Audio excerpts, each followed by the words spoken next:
Se alguma coisa externa lhe causa angústia, não é a coisa em si que o perturba, mas sim o seu julgamento a respeito dela. E isso você tem o poder de eliminar agora. É o que diz o imperador romano Marco Aurélio, que é o estoico mais conhecido e escrevia esses pensamentos no seu diário. O primeiro princípio do estoicismo prático é o seguinte: não reagimos aos acontecimentos, reagimos aos nossos julgamentos a respeito dos acontecimentos.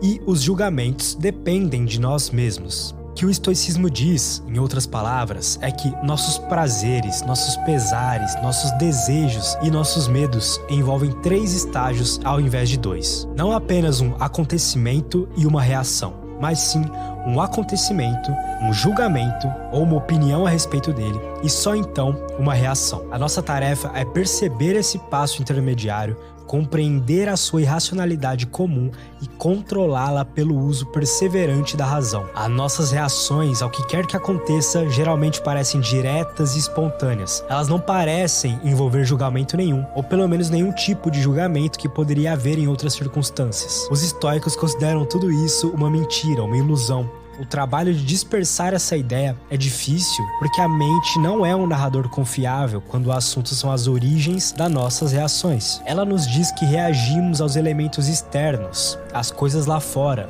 não a mente propriamente dita. Ela precisa aprender a ver e descrever o seu próprio papel com mais precisão. No estoicismo, tentamos aprender a pensar com mais propriedade a respeito dos nossos pensamentos, ensinar a mente a compreender a mente, tornar os peixes mais conscientes da água. Vamos pensar que alguém insultou você. O insulto não tem sentido nenhum, para além do que você faz com ele. Se você está incomodado, deve ser porque você se importa, ou seja, você faz um julgamento. Ao invés disso, você poderia decidir simplesmente não se importar com aquilo. E aí sim, seria o fim do insulto para você. Todo tipo de incômodo que a gente tem na vida pode ser visto da mesma maneira. O vizinho barulhento, o tempo ruim, o engarrafamento. Se você se sente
pode considerar que o objetivo estoico, de qualquer forma, é nos tornar conscientes dos nossos julgamentos e capazes de controlá-los tanto quanto possível. Os estoicos diriam que a nossa capacidade de modificar nossas experiências por meio da mudança de pensamento a respeito delas é muito maior do que a gente supõe. Os estoicos não esperam que essas afirmações sejam aceitas unicamente sob fé. Elas são embasadas com argumentos. Às vezes eles usam exemplos simplórios, como os insultos, que a gente já falou, coisas que qualquer um consegue ver, e que só tem importância se lhe for dado o devido peso. Para reações que parecem ser mais inevitáveis, no entanto, os estoicos costumam usar comparações para fazer valer a sua argumentação. Eles observam as diferentes maneiras pelas quais as pessoas reagem aos mesmos acontecimentos em diferentes circunstâncias, épocas e lugares. O que algumas pessoas temem e outras não, que às vezes é objeto de sacrifício válido para alguns, para outros simplesmente não é nada. A dor, o pesar, a tristeza, a angústia, o desconforto, que parece um fato bruto pra gente, é vivenciado de maneira muito diferente entre cada uma das pessoas. Pega o Paulo Musi, por exemplo, que vive uma vida totalmente maluca, uma rotina totalmente desconfortável. Pra ele, o desconforto virou algo normal, algo que ele já tá acostumado a viver. Diferentemente de uma pessoa que vai começar agora a querer acordar cedo, estudar, trabalhar, treinar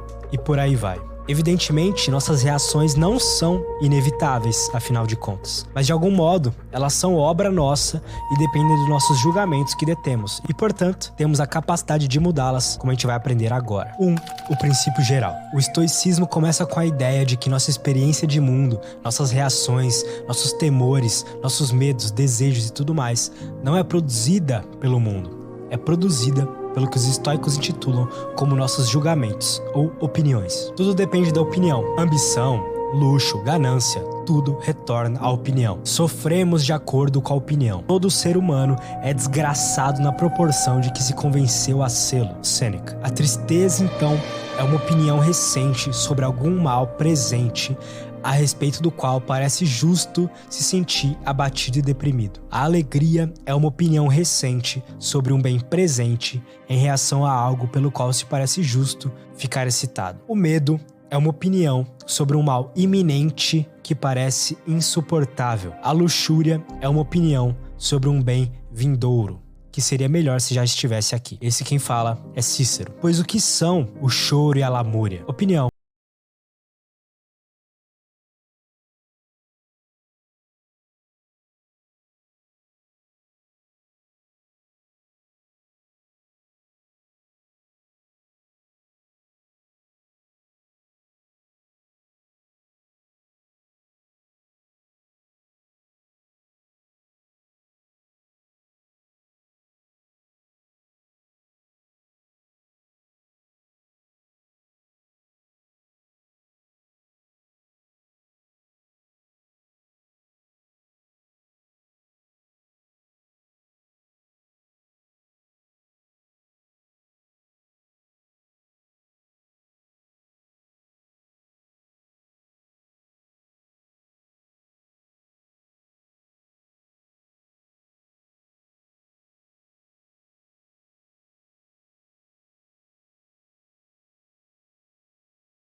Tentam se isolar suficientemente desses eventos mentais a fim de controlá-los, para perceber a irracionalidade que impulsiona muito do que dizemos a nós mesmos e para substituí-la por algo mais sábio. E mesmo que possa parecer algo muito complexo, se você também botar em contraste, é algo muito mais simples do que parece. Você apenas para de dizer uma coisa para si mesmo e diz outra. Posteriormente, você passa a abordar os julgamentos de uma forma muito menos verbal. Esmagar um pensamento nocivo e convencional é uma fonte saudável de satisfação estoica, uma habilidade que vai melhorando com a prática, que vai melhorando com o tempo. Podemos escolher não ter opinião sobre uma coisa e não sermos incomodados por isso, pois as coisas em si não tem poder próprio para afetar nossos julgamentos. É o que disse o Marco Aurélio em Meditações. O que é importante? Elevar a sua vida muito acima das ocorrências casuais e se lembrar de que é uma vida humana. De modo que, se você tiver sorte, sabe que não durará muito. Ou, se você for muito azarado, sabe que não o é, de fato, se jamais achar que o é. Sêneca. Existe o risco de que essas frases parecem incentivar uma espécie de vazio. No entanto, o objetivo estoico não é esvaziar a mente, mas livrá-la da tolice e dos erros de julgamento. É importante lembrar que nenhum dos estoicos que citamos aqui até agora buscava uma vida parada, uma vida retraída, ou mesmo uma mente livre de complexidade. Na verdade, cada um deles, em sua época, era um representante das pessoas mais poderosas do planeta. 3. Comparações. Os estoicos afirmam que nossas reações a todas as coisas são criadas pelos pensamentos ou julgamentos mais sutis que construímos a respeito delas. Eles buscam mostrar isso primeiro pedindo que olhemos para dentro de nós com mais atenção. Quando os prazeres corromperem mente e corpo, nada parece ser tolerável. Não porque o sofrimento seja difícil, mas porque o sofredor amolece. Pois por que ficamos furiosos com a tosse, ou um espirro de alguém, com um cachorro que atrapalha nosso caminho, ou uma chave que cai nas nossas mãos, um empregado descuidado? Quem diz isso é Sêneca, mas Montaigne também colocou de uma forma bem concreta pra gente entender. Somos mais sensíveis a um corte feito pelo bisturi de um cirurgião do que a 10 ferimentos da espada no calor da batalha. Os estoicos sugerem que pensemos em outras pessoas, naquelas que reagem com mais força do que nós em algum acontecimento. Quando todos compartilham uma fraqueza, ela não parece mais uma fraqueza, parece algo normal da gente. Ou pense naqueles que reagem com menos vigor do que você em relação a alguma coisa. Ou você vê uma pessoa que consegue tolerar coisas que você não consegue suportar, a sua reação parece ser culpa sua de forma mais clara. Os estoicos frequentemente são retratados menosprezando a dor ou outras afetações externas, ou exibindo desdém para com elas. E as palavras menosprezo, desdém, são frequentemente associadas para sugerir variedades de aversão, mas nesse vídeo elas não têm necessariamente essa conotação. Aqui, elas sugerem enxergar algo tão pequeno, mas tão pequeno, tão desimportante, que a gente deve se enxergar como superiores àquilo. Quando você tiver visto crianças em Esparta, e jovens em Olímpia, e bárbaros no anfiteatro, sendo acometidos pelas feridas mais severas e tolerando-as em silêncio, será que você, se enfrentar algum tipo de dor, vai berrar? Será que você não vai, ao invés disso, suportá-la com determinação e firmeza, sem chorar? É intolerável, a natureza não aguenta isso. Eu ouço o que você diz. Os meninos toleram porque são guiados pelo desejo de glória. Outros o fazem por vergonha. Muitos fazem por medo. E ainda assim, tememos que a natureza não tolere o que é suportado por tantos em circunstâncias tão diferentes. Quem diz isso é Cícero. Ou seja, o que estamos acostumados a ver os outros fazerem e o que estamos acostumados a fazer ou sentir nós mesmos pode fazer qualquer coisa soar normal ou estranha, inevitável ou uma questão de escolha. E essas forças tendem a atuar de maneira invisível. O encanto da familiaridade deve ser quebrado e o melhor jeito de fazê-lo é mirando a grande variedade de reações às mesmas coisas que passaram a parecer naturais para pessoas em diferentes condições. Se esses ensinamentos te ajudaram de alguma forma, se inscreva no canal para receber mais conteúdo sobre sabedoria milenar aplicada aos tempos modernos. É isso, obrigado, até a próxima e